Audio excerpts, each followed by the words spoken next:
Good morning. I'm just going to go through a couple more projects here with you.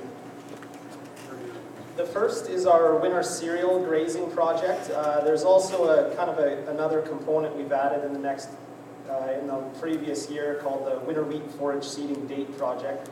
But I'm going to focus mostly on the winter cereal grazing. The picture in the bottom right here is just a picture of our trials set up in the fall. So let's skip ahead. The project was set up in Medicine Hat. If you look carefully behind the sign, you can just about see the teepee in the background, so we're just northeast of Medicine Hat. It's at Scott Lair's seed farm. I'm not sure he's here today, but I did see him in the videos from before.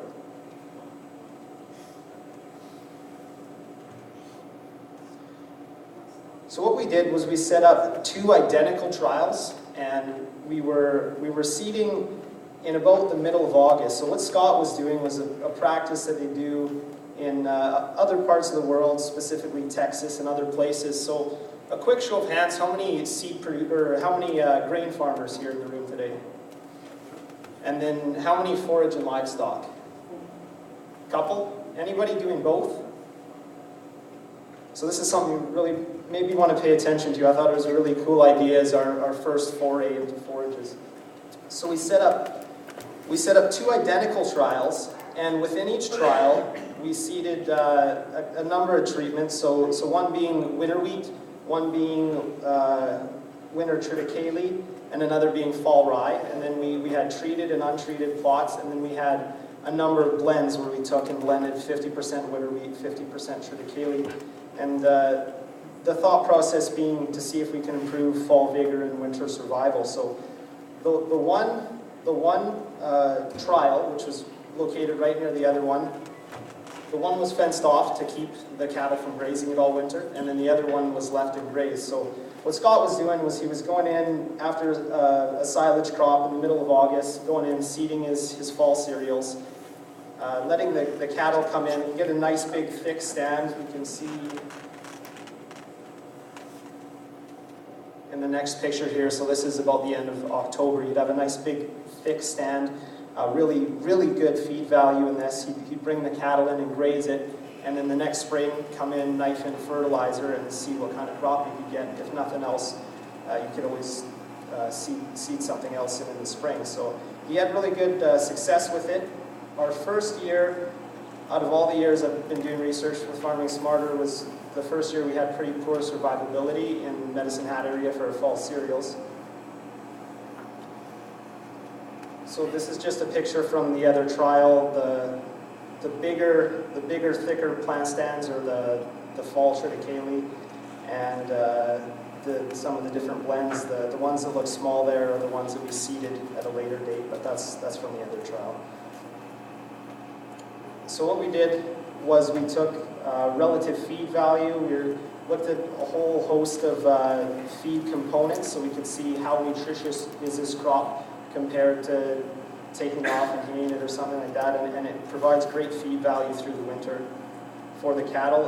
The big question is how much did the cattle feeding impact the survivability and how good of a crop we're going to get in the spring. So like I said, we fenced off one of the trials, left the other one for the cattle to graze on. Anybody want to guess if this was a grazed or the ungrazed trial in the spring? There's some pieces missing. The plots that are missing there are the winter wheat plots. The ones that look really good are the winter triticales and the fall ryes.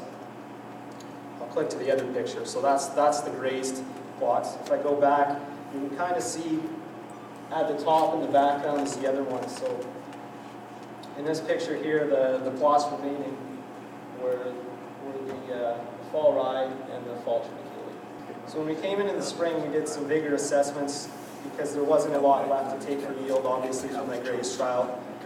In the coming years, we're looking forward to doing this for a number of years, and hopefully we'll get some yield out of it.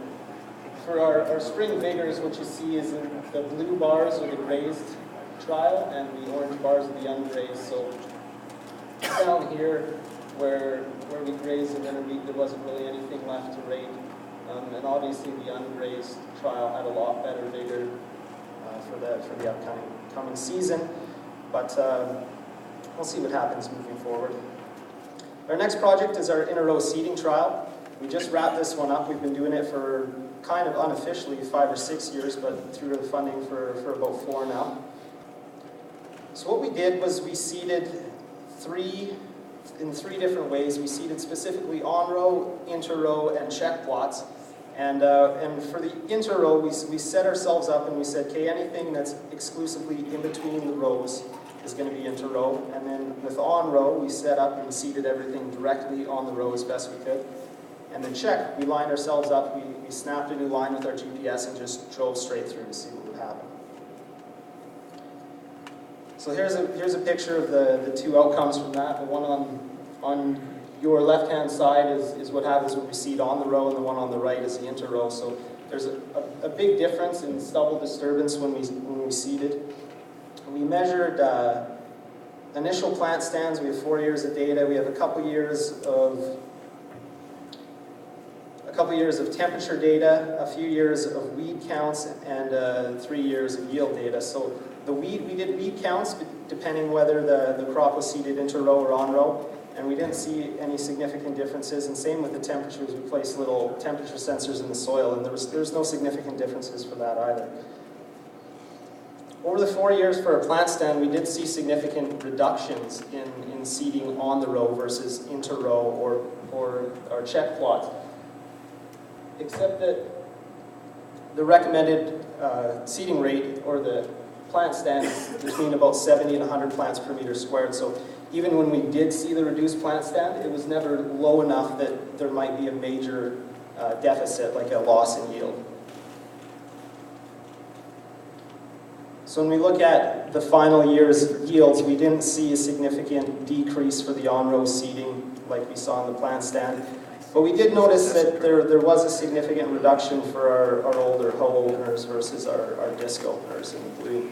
And that probably just comes down to the fact that our newer openers have independent depth control. They have really good seed-to-soil contact, and they're a little bit more low disturbance. They don't tend to spread the soil out so much.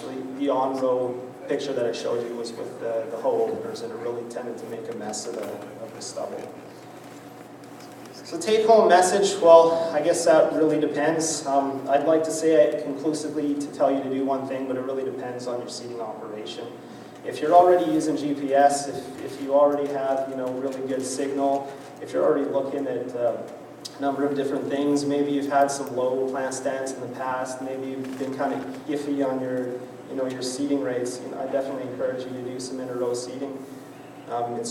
It's more agronomic practice. To use a sports analogy, if you're the team that goes out and does everything as best you can every night, you're going to have the best chance of winning over the long term. And that's how I kind of like to think about these agronomics. If it's something that's going to help you, you may as well take advantage of it. And one last project to go through is our hemp agronomy trials. This is the first year we grew hemp. Pretty exciting for everybody. This is a picture we took in early June, right after we seeded. Unfortunately, we had to go into flax, which is a little tricky because there was no herbicides registered to help control flax. But we were assured by Jan that within a couple of weeks we would have no problem controlling it. And, the hemp towered above it pretty good later in the season, and we didn't have any problems with it that way. So the really exciting thing about this was we had about 130, probably our biggest crop walk of the year at our hemp tour. And I think that just goes to show you how many questions growers have. It's a new crop, and how many people were interested in growing it. So we put a few projects forward, a few proposals to look at some of the agronomics, specifically seeding dates, seeding rates, herbicide options, cropping rotations, all the different things that producers might want to know. So a couple of the yield results. We grew a site in Lethbridge. There was one in Vegreville with AITF and one at Sarda with Falere.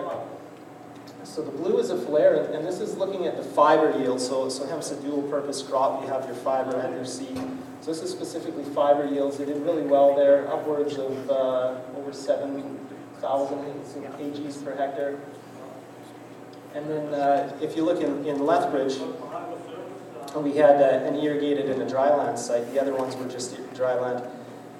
So the take-home message here is that there was high fiber yields in northern production. or the northern portion of the province. So if you're growing for fiber and you're up in that central northern region, you may be at an advantage. And we also saw the irrigation increase the fiber yield for the dual purpose. And then on the left, some of the popular varieties are something like Finola, CFX1, CFX2. They're popular because they're easy to manage. So if you're growing hemp for seed and you don't want to have to deal with all that huge biomass at the end of the year, it didn't show a huge response to the irrigation, so you might still be in luck. And as you see in the seed slides here, you probably get a good increase in yield under irrigation.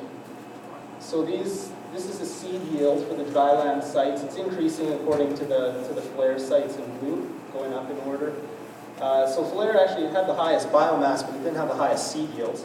The highest seed yields were in Lethbridge and in Vegreville, and it really depended on which variety you were growing. So if you're going to grow hemp next year, pay attention to the area that you're farming, pay attention to the variety you're growing, and make sure you know why you're growing. If you're growing dual purpose, I know there's the talk of the plant going in for fiber production, so it really depends which the varieties are. There's huge differences in the varieties for hemp as compared to a lot of other crops that are out there. And so for dryland irrigated versus in Lethbridge, we saw a huge response to irrigation, 3 to 6 times an increase in our grain yield. So that's another consideration if you're an irrigation farmer and you do have the marketing for this. It's a pretty cool crop, and we're hoping to do a project for the next 3 or 4 years on some of the specific agronomics, not just the varieties. I'll maybe just go over these quick too. We've got 3 new projects that we've put proposals into the Ag Funding Consortium. The first is precision agriculture approach to managing salinity. So salinity is a topic that people have dealt with for the last 20 years. What we're looking at doing is taking some of our new tools, EM38, Varus, and going out and mapping fields and using the new technologies to look at salinity and see how we can manage it and create zones of salinity and work VR into it that way. We've also got a grain corn agronomy project. So grain corn is obviously an emerging crop in southern Alberta. It's been making its way this way. So we're looking at doing some agronomy type programs for farmers. We had a good demo, really good demos at the field school last year. So we're hoping to get this one underway.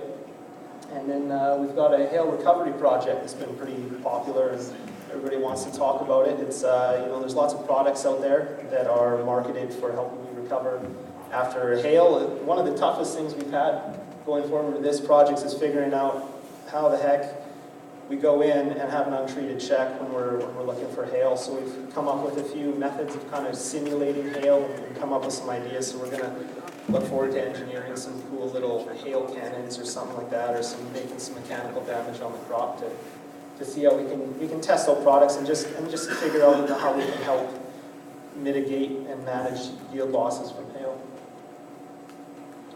I guess I'll pass it off to Jamie now. We're going to talk about our upcoming trip.